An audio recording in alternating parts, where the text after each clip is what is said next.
Mayang lambam Rishikanta mihat kamari leidana semkhiba JAC gi mihut singa Manipur gi Governor Ajay Kumar Balagu nakre. Jenims gi miral sangda leiriba mayang lambam Rishikanta gi thawai yaudraba hakchang lawba natraga lawdaba haibadu JAC amadi lekai miyam kumna khanaraba matungna warep lawgani haina JAC gi Convenor Khumukcham Pradip Luwangna phongdurakle. Ngasi numit yungba matung pung ahum khara helakpa adwaida Kakching gi MLA mayang lambam Rameshwar yauna.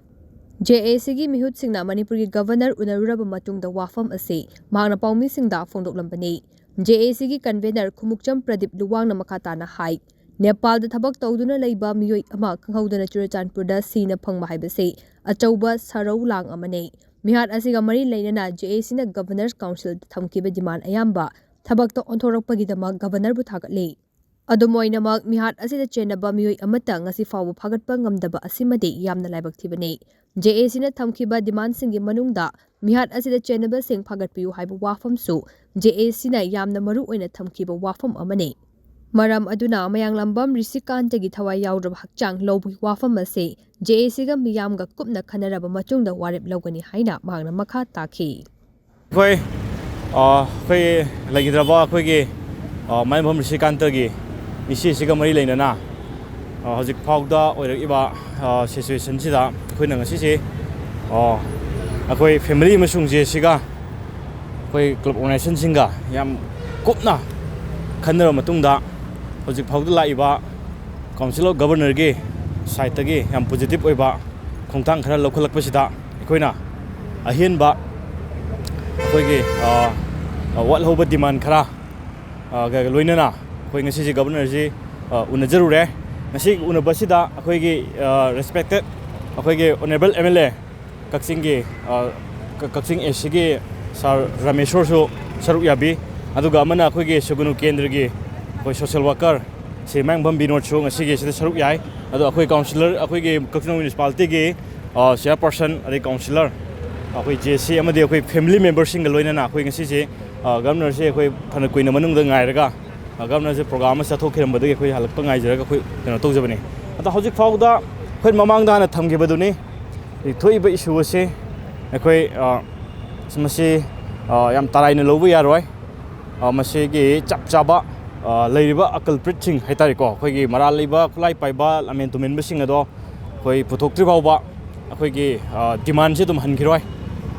aduna hojik se government gi governor gi side tagi so khoi yam thuna my immediate action magi keno lakhulak pase siso akoina yamna governor ge keno da akoina thagat pa phongdok sari aduga akoi makhata na akoina thajajabasi mara leibe singji suksoi soidana akoi athuba da puthorkani haibase akoi JC gi megi gi thajajabani do hairiba incident sasida laibak thiba thoindaba thodo sida akoi gi leigidraba akoi gi se mangbam Rishikanta se Mase hajikse akhoi magi hakchang se haje akhoi keno dagi akhoi thamjabase Churachandpur dagi Imphal da pubio haibani hajik Imphal da leire ado akhoi hajik Jenims ki mopta leire ado hajik akhoi se akhoi hajikse akhoi yumda hallaga amuk akhoi imung manung amade akhoi JC punna phaminaraga haidi akhoi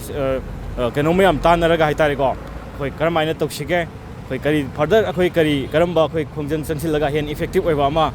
akhoi sagatchige haibado adum akhoi keno to akhoi hajik makedi akhoi keno tawdri leptri akhoi masi akhoina keno tori basa akhoi gi maruina magi mihat asi kana loktuna bano karmai torga tholai bano kari gino akhoina akhoi gi inau nupasi Nepal da lei hairaga Churachandpur dagi masa leidre na viral oi isi karmai masi gi main oina loktuna bas kanano Sineba khuna thamjari sineba ming fadi baw haibase akhoi kaya akhoi case enayada sinabi haire sinare adagi asiba sangse akhoi postmortem tawde khotana tawre ado